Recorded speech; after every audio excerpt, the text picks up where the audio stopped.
PHS Chinnagudur 1991-92 పూర్వ విద్యార్థుల సమ్మేళనానికి వచ్చేసినటువంటి ఒక స్ట్రాంగ్ అల్యూమినీకి పాఠశాల తరఫున ప్రధాన ఉపాధ్యాయులుగా ఇంజనీరింగ్ సైంటిస్టులు మంచి గెస్టెడ్ హోదాలో ఉన్నటువంటి వాళ్ళు చిన్నగూడూరులో పాత్రికేయులు ఎక్కువ స్థాయిలో పాఠశాల మంచి ఉన్నతమైన స్థితిలో ఉన్నటువంటి వాళ్ళు అందరినీ జన్మనిచ్చినటువంటి ఆంధ్రప్రదేశ్ పాఠశాల ఇక్కడ ప్రపంచమైనటువంటి కారణము ఇక్కడ ఉన్నటువంటి గాలి ఇక్కడ ఎంతో ఉన్నటువంటి వాళ్ళ యొక్క కూడా చాలా ఎంతో ఎక్కువగా కనిపిస్తుంది. అక్కడ అల్యూమినియంలో ఇంత పార్టిసిపేషన్ అనేటువంటి 100% ఉండదు, ఎంతో కొంత పార్టిసిపేషన్ ఉంటుంది. మిగతా కార్యక్రమం అనేటువంటి దుద్రుమంతంగా ముగిస్తుంది. కానీ ఇక్కడ నేను చూసిన ఆ గెట్ టుగెదర్ లో కూడా టైం సరిపోవట్లేదు, టైం లిమిట్ అనేటువంటిది ఇవ్వాల్సినటువంటి అవసరం వస్తుంది.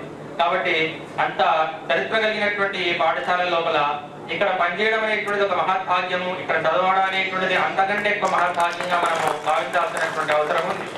రైట్, మీ గురువులను మాట్లాడించాల్సినటువంటి బాధ్యత నా మీద ఈ సభ నడిపేటువంటి వాళ్ళు ఇవ్వడం జరిగింది. అందులో భాగంగా మొదటగా నారాయణ సార్ను విద్యార్థులను ఉద్దేశించి మాట్లాడుతూ వారికి ఆశీస్సులు కనీసంగా అందజేయాల్సినటువంటి అవసరం ఉంది కాబట్టి అందజేయాల్సిందిగా ఆహ్వానిస్తున్నాను. మొదటగా నారాయణ సార్ ఆశీస్సులు చెప్పండి.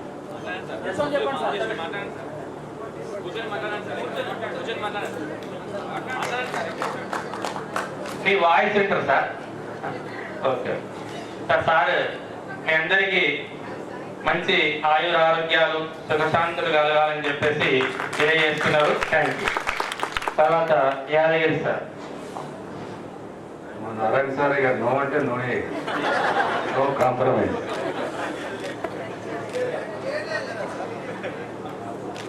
ఈ ఆత్మీయ సభకు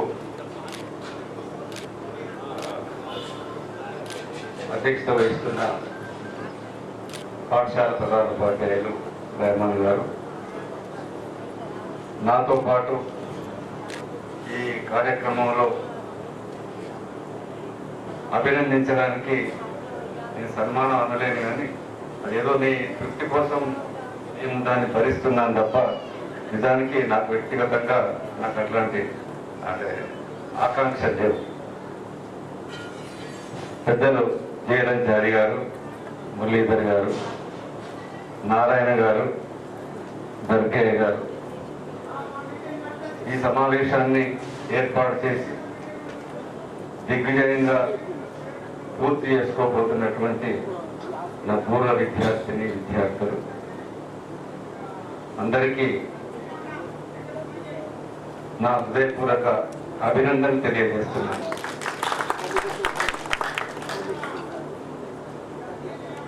ఈ ఆత్మీయ సభలు ఈ మధ్య చాలా స్కూళ్ళల్లో జరుపుకుంటున్నారు. అంటే రకరకాల కారణాలు ఉన్నాయి. కొంతమంది అదో సాంప్రదాయంగా ఆ బ్యాచ్ వాళ్ళు చేసేది కాబట్టి మేము కూడా చేస్తాం, లేదా స్కూల్లో చేసేది కాబట్టి ఈ స్కూల్లో చేస్తామను చేస్తుండవచ్చు. కానీ అందరూ అట్లా రొటీన్గా ఏమి చేస్తలేరని అనుకుంటున్నాను. నిజానికి ప్రస్తుత కాలంలో మానవ సంబంధాలు మానవత్వాన్ని కోల్పోతున్నటువంటి ఈ ప్రస్తుత సమయంలో మీరు కొంచెం మానవత్వాన్ని సంబంధాలను తట్టి లేపినట్లున్నారు. కొంచెం నిజంగా ఇవాళ మొత్తం సమాజంలో ఆర్థిక సంబంధాలు తప్ప మానవ సంబంధాలు ముఖ్యమైపోతున్నాయి. ప్రేమలు, ఆప్యాయతలు, అనురాగాలు, గౌరవం, సంస్కారం కూడా మనం కోల్పోతాం. నిజంగా మీ సన్మానం కంటే మీరిచ్చే వ్యక్తపరిచే అభిమానం, ప్రేమ, ఆత్మీయతే మా ఆయుష్ని పెంచుతుంది. నిజంగా మేము కోరుకున్నట్టుగా మా గురువులు ఇంకా ఎక్కువ కాలం జీవించాలని మీరు ఈ రూపంలో మీరు ఇచ్చేటువంటి ఒక గౌరవం, ఒక పంచ ఆత్మీయత మాకెంతో చాలా సంతోషాన్ని కలిగిస్తున్నది. అట్లాగే మీరు, మీ పిల్లలు, మీ మనవలు, మనవరాళ్ళు, మీ కుటుంబం అంతా కూడా ఆయుర ఆరోగ్యాలతోటి ఆనందమైన జీవితాన్ని గడపాలని కూడా నేను ఆకాంక్షిస్తున్నా. అట్లా మనం అనుకున్నంత ఇదిగా ఏం ఉన్నది జీవితం, తెలుసు ఎవరి జీవితమైనా ఉంటాయి, ఒడిదొడుకులు ఉంటాయి, కష్టాలు ఉంటాయి, సుఖాలు ఉంటాయి, బాధలు ఉంటాయి. అవన్నీ ఉన్నా మనం ఇక్కడ కలబోసుకుంటున్నాం. తృప్తి, ఆత్మ సంతృప్తి. మనం ఇంకా అంటే చైతన్యంలోనే ఉన్నాము, హాయిగా బతుకున్నాము అనే ఒక కోరిక ఇక్కడ వ్యక్తపరచుకోవడం అనేటువంటిది జరుగుతుంది. చాలా సంతోషం. ముఖ్యంగా ఇక్కడ సరస్వతి విగ్రహాన్ని కూడా మీరు ఇక్కడ ఆవిష్కరించారు మీ బ్యాచ్ ఆధ్వర్యంలో కూడా. సరస్వతి అంటే విద్యాదేవి, విద్య అంటే విద్య. అంటే విగ్రహం పెట్టినంత మాత్రాన మనకేం విద్య రాదు. అంటే విద్యకు ప్రతిరూపం ఆమె, విద్యకు ప్రతిరూపం. విద్య లేకుండా సమాజం యొక్క పురోభివృద్ధి అనేది లేదు. ఆ విద్య అనేది ఒక మానవ సమాజంలోనే, మానవ జీవుల్లోనే ఉన్నది. కాబట్టి మిగతా జంతుజాలాలు అన్నిటికంటే మన మానవ సమాజం ఎందుకు ఈ స్థితిలో ఉన్నది అంటే కారణం విద్యనే. విద్య అంటే జ్ఞానం. ఆ విద్య అనేటువంటిది మనం విగ్రహంగా మార్చి పూజలు చేస్తే మనకు విద్య రాదు. విద్యను ఆరాధించడం అంటే అవపోషణం పట్టడమే, నిరంతరం పఠించడం. అంబేద్కర్ అన్నాడు, నా ఆరాధ్య దైవాలు ముగ్గురు అని. ఎవరు వాళ్ళు అంటే విద్య, శీలం, ఆత్మగౌరవం అన్నాడు. నా ఆరాధ్య గురువులు ఎవరు అంటే బుద్ధుడు అన్నాడు, పూలే అన్నాడు, కబీర్ అని చెప్పాడు. అంటే అట్లా ఆ విధంగా ఆ విద్యను అవపోసాన పట్టడానికి నిరంతరం జీవితం అంతా కూడా విద్యార్థుల కోసం తన జీవితాన్ని అర్పించాడు అంబేద్కర్. నిజంగా ఆయన చదివినన్ని పుస్తకాలు, ఆయన తీసుకున్నటువంటి డిగ్రీలు, పట్టాలు, పిహెచ్డీలు కావచ్చు, పోస్ట్ గ్రాడ్యుయేట్స్ కావచ్చు, ఇంకెవరు మన ఇండియాలో తీసుకోవాలి. విద్య అంటే అట్లా నిరంతరం మనం శ్రమించడం ద్వారా, అధ్యయనం చేయడం ద్వారా, పఠించడం ద్వారా మన విద్యాభివృద్ధిని మనం పెంచుకుంటాం. ఇక కొంతమంది మాట్లాడుతూ అన్నారు గురువులు అని. గురువులను గౌరవించడం మన సాంప్రదాయం. గురువులు విద్యార్థులకి ఉన్నటువంటి అజ్ఞానాన్ని తొలగించి కొంత జ్ఞానాన్ని, చైతన్యాన్ని, స్ఫూర్తిని కలిగించడం అనేది పరిపాటి. కానీ ఈ రోజుల్లో నిజానికి ఆ పదం కొంచెం బలహీనం అయిపోయింది. వాస్తవం చెప్పాలంటే బలహీనం అయిపోయింది. గతంలో విద్యార్థుల మీద ఉపాధ్యాయుల యొక్క ప్రభావం, స్ఫూర్తి, తల్లిదండ్రుల యొక్క ప్రేరణ, స్ఫూర్తి అనేది మన జీవితాల మీద చాలా ప్రభావితవంతంగా పనిచేసి మన జీవితాన్ని నడిపించడానికి ఒక మార్గం ఏర్పడింది. కానీ వారు ఇప్పటికి వెళ్ళాలి లేదు. తల్లిదండ్రుల ప్రభావం ఉండడం లేదు, ఉపాధ్యాయుల ప్రభావం ఉండడం లేదు. కారణం యాంత్రిక జీవితం, యాంత్రిక టెక్నాలజీలో మనం ఉన్నాం. మా మనవరాలను ఏమే మాట్లాడుకుందాం రండి, కథ చెప్పుకుందాం రండి అంటే, లేవు తాతయ్య నాకు ఇప్పుడు ఆన్లైన్ క్లాసులు ఉన్నాయంటున్నారు. ఆన్లైన్ క్లాసులు ఉన్నాయంటున్నారు. ఎప్పుడైనా ఆన్లైన్ క్లాసులు అంటున్నారు.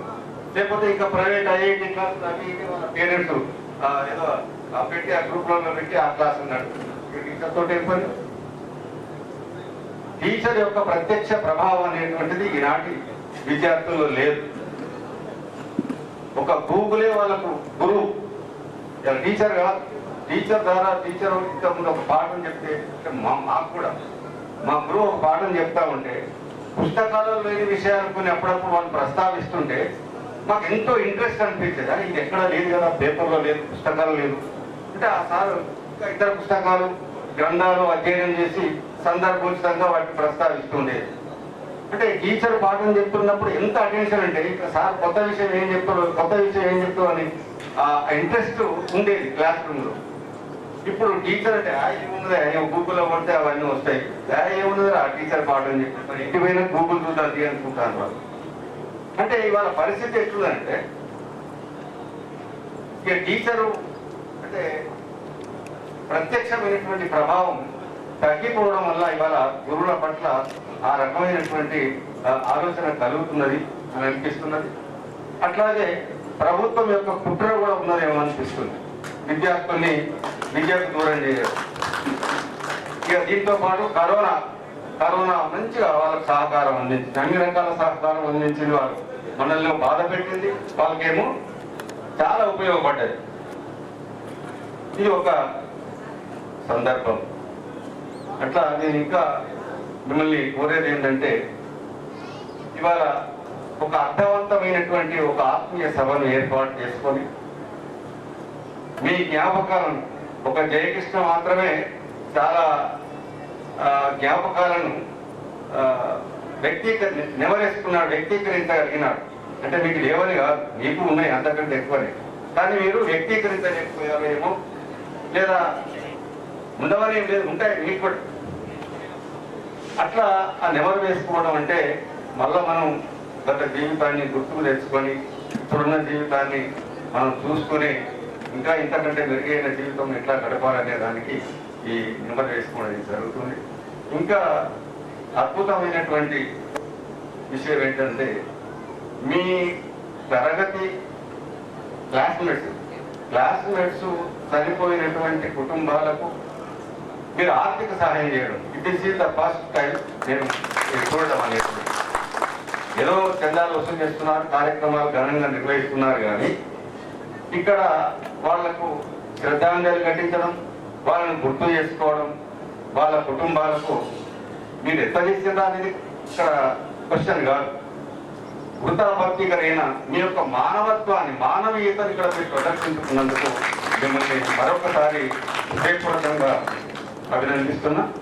ఇది కొనసాగాలి. ఇవాళ ఇది కరువైపోతుంది, సమాజంలో కరువైపోతుంది. అంతా కార్పొరేటిజం వచ్చి, ప్రైవేటీకరణ వచ్చి, అంతా డబ్బులే.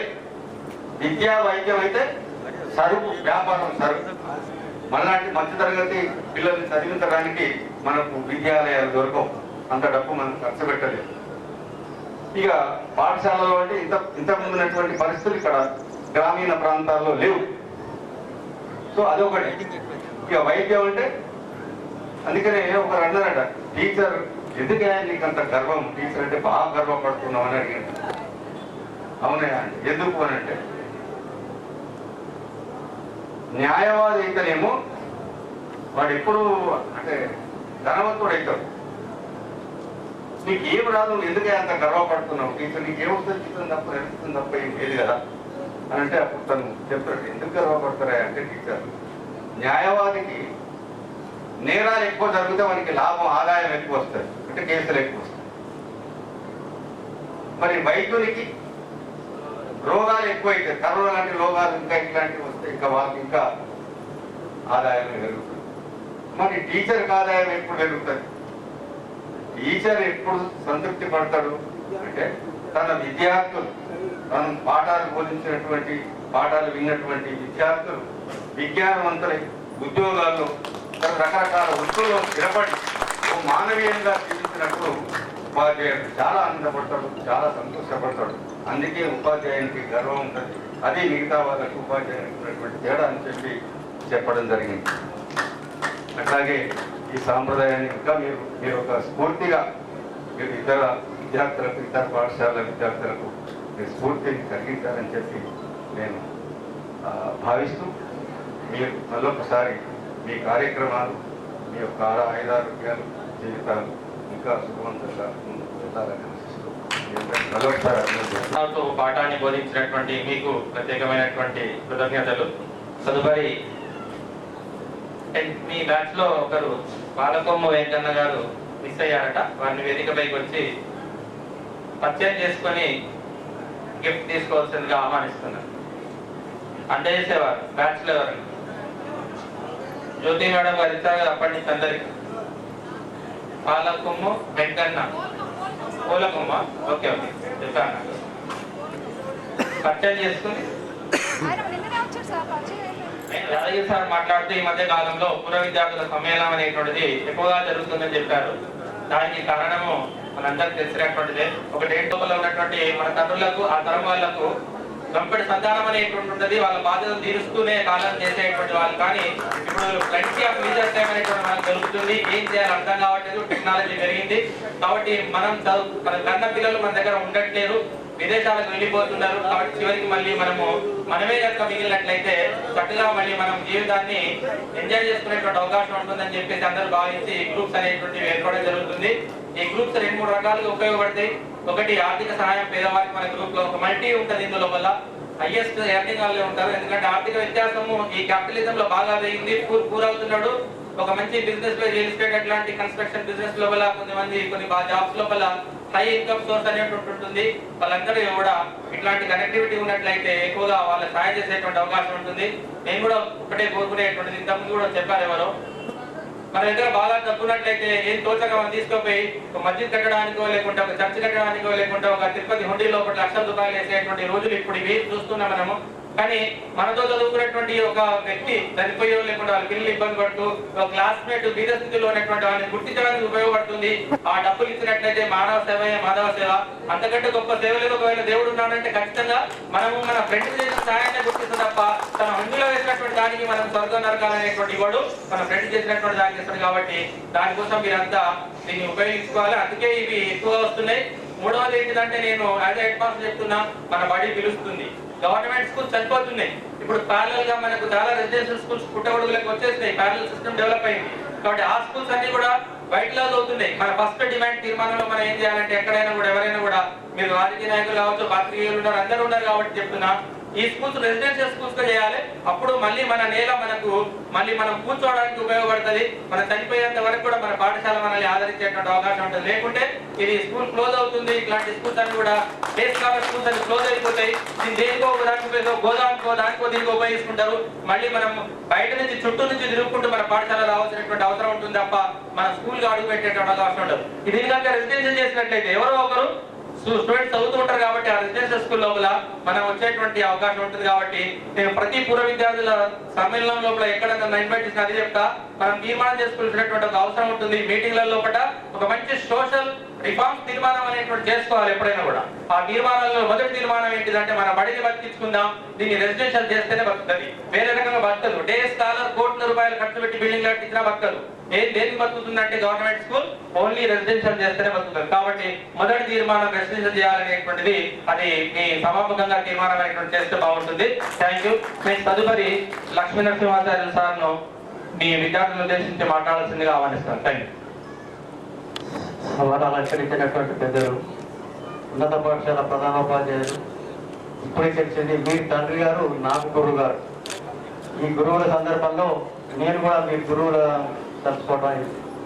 తర్వాత నారాయణ సార్ గారు, యాదగిరి సార్ గారు, నాతో ఈ పాఠశాలలో పనిచేసినటువంటి జర్గయ్య గారు, మురళి గారు కలవటం ఒక 30 సంవత్సరాలు వెనక్కు పోయినట్టే. మీ అందరిని చూడటం వల్ల ఈ ప్రాంతాన్ని మర్చిపోయినటువంటి అంతా కూడా మళ్ళీ ఒకసారి రీల్ తిరిగినట్టయింది నాకు. తర్వాత అందరూ కూడా అప్పటి విద్యార్థులు ఇప్పుడు తాతలయ్యారు, అప్పటి అమ్మాయిలు ఇప్పుడు అమ్మమ్మలు, తాత నాయనమ్మలయ్యారు. కాబట్టి మీరంతా ఉన్నత స్థాయికి వచ్చారు. ఈ పాఠశాలలో చదువుకున్నటువంటి విద్యార్థులు సైంటిస్టులు, లెక్చరర్లు, టీచర్లు, డాక్టర్లు, అన్ని రకాల క్యాడర్స్ వాళ్ళు ఉన్నారు. కాబట్టి ఈ పాఠశాల యొక్క పునాది కరెక్ట్ గా ఉంది. తర్వాత ఈ గ్రామం గురించి ఒకసారి గుర్తు చేసుకోవాలంటే, తెలంగాణ నా కోటి రత్నాల వీణ అని చెప్పి అన్నటువంటి దాశరథి మా బావగారు, ఈ గ్రామస్తులు. ఎంతో కాలం నుంచి దాశరథి గారికి సన్మానం చేయాలని చెప్పాల వెంకటేశ్వర గారు బాగా కృషి చేశారు. అది కృష్ణమాచారి గారికి జరగలేదు, కానీ వారి తమ్ముడు రంగాచారి గారికి జరిగింది. ఇప్పుడు మీ పాఠశాల ముందు దాశరథి గారి విగ్రహం పెట్టడం అది కూడా ఒక గొప్ప విశేషమే. ఇవాళ చిన్నగూడూరు అంటే దాశరథి గూడూరు అంటారు, అసలు చిన్నగూడూరు పోయింది, దాశరథి వచ్చేది. ఇప్పుడు దాశరథి గూడూరు అంటారు. మండలం కావడానికి కూడా దాశరథి గారి యొక్క పేరుతో కొంత ప్రోత్సాహం జరిగిందని చెప్పి అనుకుంటున్నారు. కానీ ఇంకొక విశేషం అంటే, ఇప్పుడు మీరు ఈ దేవాలయం, ఇది విద్యాలయం, ఈ విద్యాలయంలో మీరు సరస్వతిని స్థాపించడం ఇది ఒక గొప్ప విశేషం. సరస్వతి నమస్తుభ్యం వరదే కామరూపిణి విద్యారంభం కరిష్యామి సిద్ధిర్మే భక్తి సదా అని ఇప్పుడు ఈ సందర్భంలో మనం గుర్తు చేసుకోవడం విద్యాదేవిని మీరు ఇక్కడ అలంకరించడం ఇంక ఈ పాఠశాలకు విద్యా అభివృద్ధి విద్యార్థులకు విద్యా అభివృద్ధి అయ్యేటువంటి అవకాశం ఎక్కువగా ఉంటుంది. తర్వాత గురు విష్ణు గురు బ్రహ్మ గురుదేవ మహేశ్వర గురు సాక్షాత్ పరబ్రహ్మ తస్మై శ్రీ గురువే నమః. అయితే గురువు విష్ణువు శివుడు బ్రహ్మ ఇన్ని రకాలు ఎందుకు పోతుందంటే అందరూ కూడా త్యాగం చేసే త్యాగబుద్ధి కలిగి ఎదుటివారికి మేలు చేసేటువంటి స్వభావం ఉంది. కాబట్టి ఆ గురువు గారు నిస్వార్థంగా మనకు తన ఇంట్లో ఎన్ని బాధలు పడుతున్నా కూడా పాఠశాలకు వచ్చిన తర్వాత విద్యార్థులకు పాఠంలో దీనమై విద్యార్థులకు చక్కగా చెప్పేటువంటి అవకాశం ఒక విద్యాశాఖలో ఒక గురువుకి అటువంటి ఉంది. కాబట్టి ఆ గురుదినాన్ని ఆ గురు మహోత్సవాన్ని మీరు చేసేటువంటి పూర్వ విద్యార్థులు కాదు, మీరు అపూర్వ విద్యార్థులు. అటువంటిది ఇప్పుడు మీ కార్యక్రమం ఒకటి కొత్తగా ఏంటంటే మీతో కలిసి చదువుకున్నటువంటి విద్యార్థులకు ఆర్థిక సహాయం చేయడం అనేటువంటి గొప్ప విషయం. ఇది మిమ్మల్ని చూసి కొత్త వాళ్ళు కూడా నేర్చుకోవాలి. ఈ ఆచారాన్ని కూడా గమనించినటువంటి విషయం. మన కుటుంబం మనల్ని ముసలిమాన్ చేస్తుంది. తండ్రి చేసింది పెళ్ళైనాక తర్వాత మనవాళ్ళు మనవరాళ్ళు అమ్మమ్మ నాయనమ్మ చేస్తారు. అదే దానికే ఆ బలం ఉంది. ఆ క్లాస్మేట్ కి మాత్రమే ఆ బలం ఉంది, వేరే ఇంకెవరికి లేదు. కాబట్టి ఆ విషయం అనేటువంటి వాస్తవం సార్. దాన్ని అతి త్వరలోనే ఒక 2-3 గంటల్లోనే వాళ్ళు అనుభవించబోతున్నది. Okay, thank you. నెక్స్ట్ దర్గా సార్ని మీ విద్యార్థులను ఉద్దేశించి మాట్లాడాల్సింది కావాలి. పూర్వ విద్యార్థుల సమావేశానికి అధ్యక్షత వహించిన మన ఉన్నత పాఠశాల ప్రాథమికోపాధ్యాయులు మరియు ఈ ముఖ్యాతిథులైన మన కాళీ సారు, తర్వాత నారాయణ సార్ గారు, తర్వాత వేదాచార్య సారు, నా ఈ మురళి సారు, వీళ్ళందరూ కూడా నేను జయలక్ష్మి సారు మురళి సారు వీళ్ళందరూ పేసలు పనిచేయడం జరిగింది. మరియు ఈ సమావేశాన్ని ఏర్పాటు చేసి మమ్మల్ని ఆహ్వానించిన పూర్వ విద్యార్థులకు శుభాభివందనాలు తెలియజేస్తున్నాను. అయితే ఈ ఊరుకు నాకు ఒక విడదీయడానికి సంబంధం ఉంది. ఎందుకనంటే మొట్టమొదట నా వృత్తిని ప్రారంభించిందే ఇదే ఊర్లో. అప్పుడు ఏది 82 ఆగస్టులో అప్పుడు సమితిలు ఉండేది, పంచాయతీ సమితి అని. అయితే అప్పటి మేము పిఎస్లో పనిచేయడం జరిగింది. అప్పుడు మా ప్రధాన ఉపాధ్యాయులు గుణవలసిపల్లె వాస్తవులైన కీర్తిశేషులు అమిత్ సార్ ఉండే. నేను వచ్చినప్పుడు తేలాల్ సార్ సారు, తర్వాత మురళీ సారు వీళ్ళు ఉండేది. అమిత్ సార్ పోయిన తర్వాత కొందరు మన రాధికా మేడం అని, తర్వాత కుమార్ సమోద్ సార్ అని ఇక్కడ మన పక్కకే కింద పక్కే ఉండేది. మేము మన గౌరవమ్మ అని వాళ్ళ ఇంట్లో ఉండేది. నాకు అంతకుముందు ఎక్కడ కూడా నా విద్యాభ్యాసం అయిన తర్వాత టీటీసీ అయిపోయిన తర్వాత మొదటి స్కూల్ ఇదే. అయితే ఈ సమావేశాన్ని ఏర్పాటు చేయడం అనేది చాలా పాజిటివ్ ఆలోచన. ఎందుకు అనంటే ఈ రోజులలో మనిషికి సంబంధాలు అనేది మానవ సంబంధాలు తెగిపోతున్నాయి.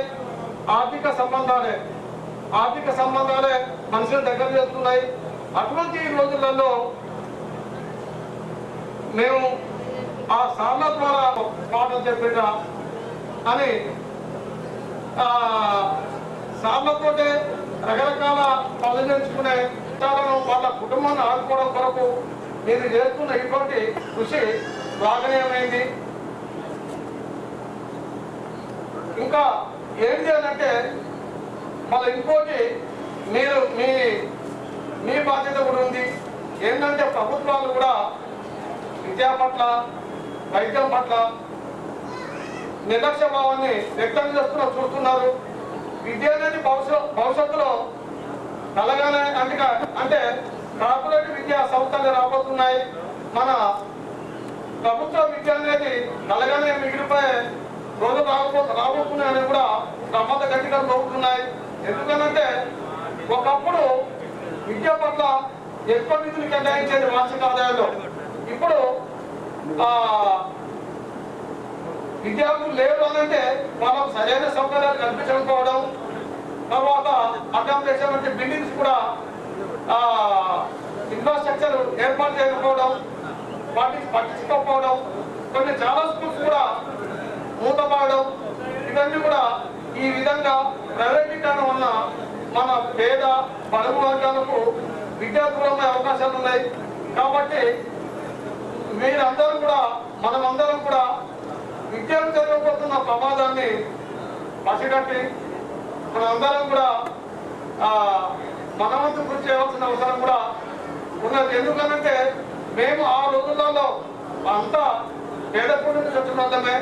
ఆ రోజు ప్రభుత్వం విద్యాలయాలు ఉన్నాయి కాబట్టి చదువుకొని ఆ రోజుల్లో చదివితే మాకు ఉద్యోగం వచ్చేది. ఇప్పుడు మీరు చూస్తున్నారు, ఎంటెక్ చేసి బీటెక్ చేసి 15,000కు 20,000కు పార్ట్ టైం ఉద్యోగాలు చేయడం, ఇవన్నీ చూస్తున్నాం. అంటే ప్రభుత్వం అనేది విద్యను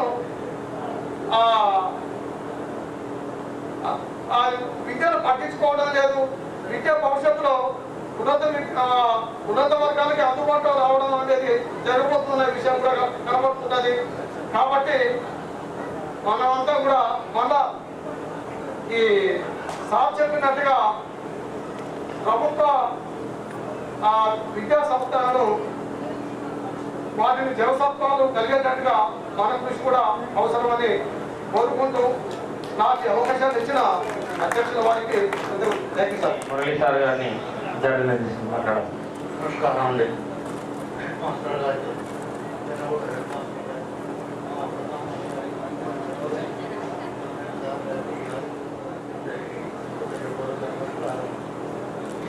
ఇంతమంది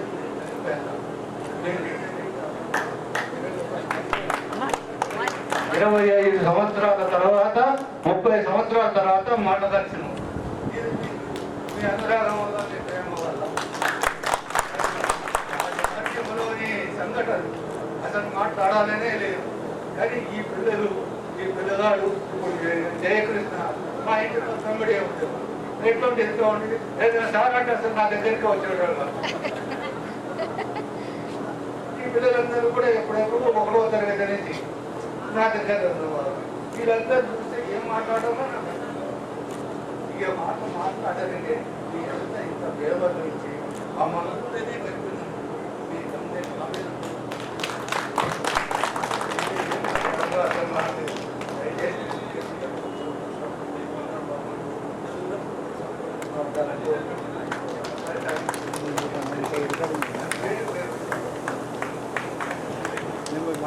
మాధ్యమం నడుస్తుంది. తెలుగు మాధ్యమం అనేటువంటిది ఒకటే సెక్షన్ మాత్రమే ఉంది. తెలుగు మీడియం దాదాపుగా కనుమరుగైపోయింది. రెండవది ప్రస్తుతం మనకు 10th క్లాస్ సెంటర్ అనేటువంటిది ఉంది. గతంలో వేరే మంచి ఆంగ్ల మాధ్యమంలో నాణ్యమైనటువంటి విద్యార్థులకు అందజేయడానికి మేము ప్రయత్నం అనేటువంటి చేస్తున్నాం. ఇక్కడ ఈ మీలాంటి ఓల్డ్ స్టూడెంట్స్ మీట్ అనేటువంటివి మా యొక్క బాధ్యతను ఇంకా పెంచుతాయి. కాబట్టి మీరందరూ కూడా పాఠశాలకు వచ్చి పాఠశాలలో అభివృద్ధి లోపల భాగం పంచుకోవాలని తెలియజేస్తూ, ఇంతకుముందు ఒక తీర్మానం చెప్పాను, బడిని బతికించుకోండి అని చెప్పేసి. రెండవది, పాఠశాల అనేటువంటిది భారతీయ సంస్కృతి భిన్నత్వంలో ఏకత్వం. భారతదేశంలో పడినటువంటి ప్రతి వ్యవస్థ కూడా అన్ని కులాలు, అన్ని మతాలు, అన్ని వర్గాల వారికి ప్రాతినిధ్యం ఇచ్చే విధంగా ఉండాలి. రాజ్యాంగం రచిస్తున్నప్పుడు ఆ రచనా కమిటీలోనే అందరినీ ఇన్వాల్వ్ చేయడం అనేటువంటి జరిగింది. ప్రస్తుతం పాఠశాలలు అనేటువంటివి కమ్యూనల్ వైజ్ గా మైనారిటీస్ రకరకాలుగా BC minority, SC minority, ST minority, SC వర్గానికి ఆ విధంగా ఇవ్వడం జరుగుతుంది. అన్ని స్కూళ్ళు రెసిడెన్షియల్ అయిపోయి ఆల్ మిక్సింగ్ కమ్యూనిటీస్ ఉన్నటువంటి స్కూల్స్ ఎస్టాబ్లిష్ చేయడం అనేటువంటిది మన రెండవ తీర్మానంగా ఉండాలి. అప్పుడు మాత్రమే అన్ని కులాలు, అన్ని మతాలు అందరూ కలిసి చదివినట్లయితేనే. ఒక పూల తోట అంటే ఏ ఒక్క పూలకు సంబంధించినటువంటి చెట్టు ఉంటే ఆ పూల తోట అందంగా ఉండదు.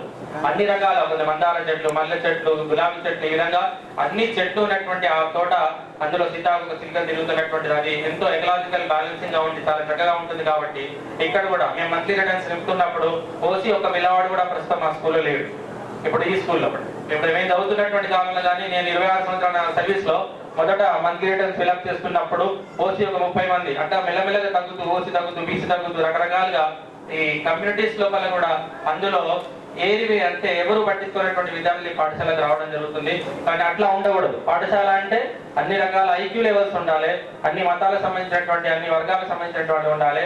అప్పుడు మాత్రమే అట్లాంటి విద్యా వ్యవస్థలో చదివినటువంటి విద్యార్థులు మీరు ఏ విధంగా అనేది ఉన్నారో మనం ఏ విధంగా అనేది ఉన్నామో ఆ విధంగా ఉంటుంది. కాబట్టి మనమంతా కూడా ఆ విషయాన్ని గుర్తుపెట్టుకొని మన పాఠశాలలను అభివృద్ధి పదంలో తీసుకెళ్ళడానికి మీరంతా కూడా మీ రంగాలలో ఉన్నటువంటి వాళ్ళు మీ పాఠశాల గురించి ఆలోచించాల్సినటువంటి అవసరం ఉందని తెలియజేస్తూ నాకు ఈ అవకాశం ఇచ్చినటువంటి వారికి ప్రత్యేకమైనటువంటి ధన్యవాదాలు చేస్తూ ముగిస్తున్నాను. Thank you. Thank you. ఇప్పుడు నెక్స్ట్ భోజన కార్యక్రమం ఉండదు. తర్వాత సార్లని సమయాన్ని మరి పక్కన పెట్టి కూడా మన మీద నమ్మకం ఉంచి మన మీద గౌరవంతో 24/4/2002 91-92 బ్యాచ్ కి ఇచ్చేసినటువంటి మన టీచర్లు మన గురువులందరికీ కూడా ప్రత్యేక ధన్యవాదాలు తెలియజేసుకుంటూ గట్టిగా చెప్పట్లేదు ఒకసారి. పర్సనల్ గా ఫోటోస్ కార్యక్రమం ఉంటుంది. తీసుకున్న తర్వాత మన ప్రోగ్రామ్ ఉంటుంది.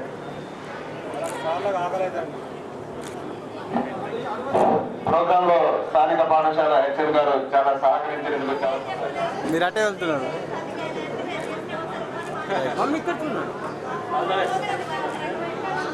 మరో విషయం చాలా సమయంతో ఫోటోను చాలా అద్భుతంగా తీసుకున్నారు మనలో.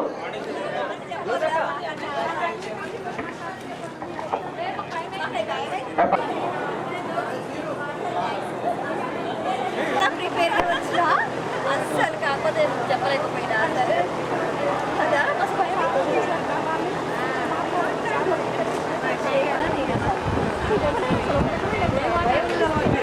వైబ్రేషన్ వస్తుంది. కానీ ఆ క్రెడిట్ అంతా జ్యోతి మన లేడీస్ తరఫున ఎవరికి లేదా సార్. మనం ఎంత చెప్పినా తక్కువైనా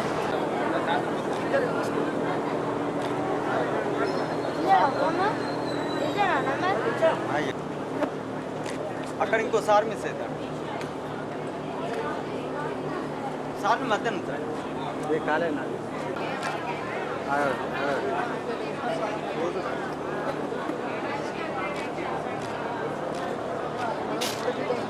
సార్ ఒక్క నిమిషం మీరు జరిగిన ఓన్లీ సార్లో పెట్టుకోవాలి.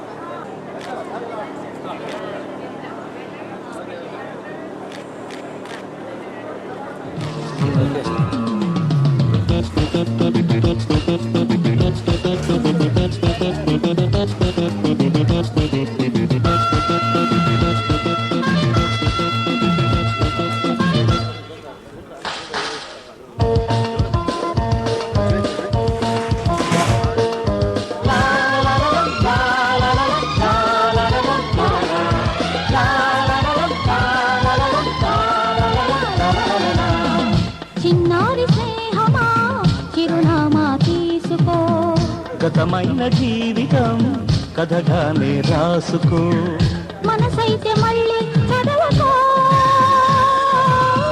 మరు జన్మకైనా కలుసుకో. ఏనాటికేమవుతున్నా ఏ గూడు మీదవుతున్నా హాయిగానే ఆడుకో. చిన్నారి స్నేహమా చిరునామా తీసుకో, గతమైన జీవితం కథగానే రాసుకో.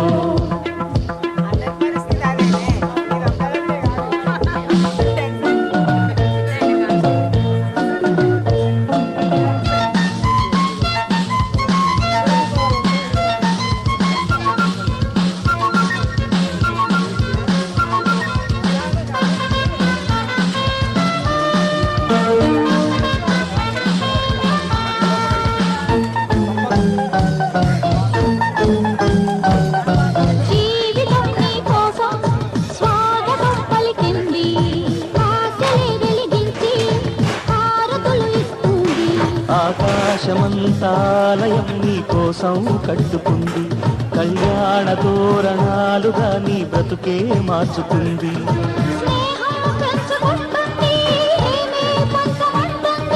కాలం కరిగిపోతుంటే కలగా చెదిరిపోతుంది.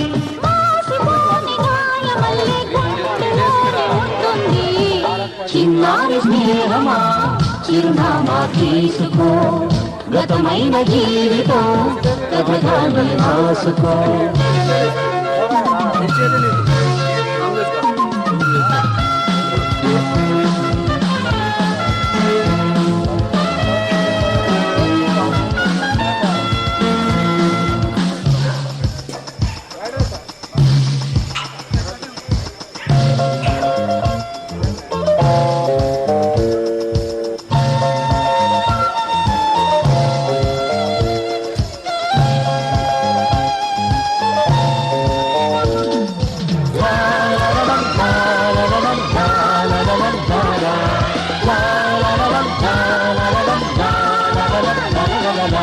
ఆశయం కావాలి ఆశలే తీరాలి మనిషిలో దేవుణ్ణి మనసుతో గెలవాలి అందాల జీవితానికో అనుబంధం చూసుకో అనురాగమైన లోకమే నీ సొంతం చేసుకో లోకం చీకటవుతున్నా బ్రతుకే భారమవుతున్నా మనసే జ్యోతి కావాలి మనిషే వెలుగు చూపాలి మరో ప్రపంచ మానవుడిగా ముందుదారి చూడాలి చిన్నారి స్నేహమా చిరునామా తీసుకో గతమైన జీవితం కథగానే రాసుకో మనసైతే మళ్ళీ చదవకో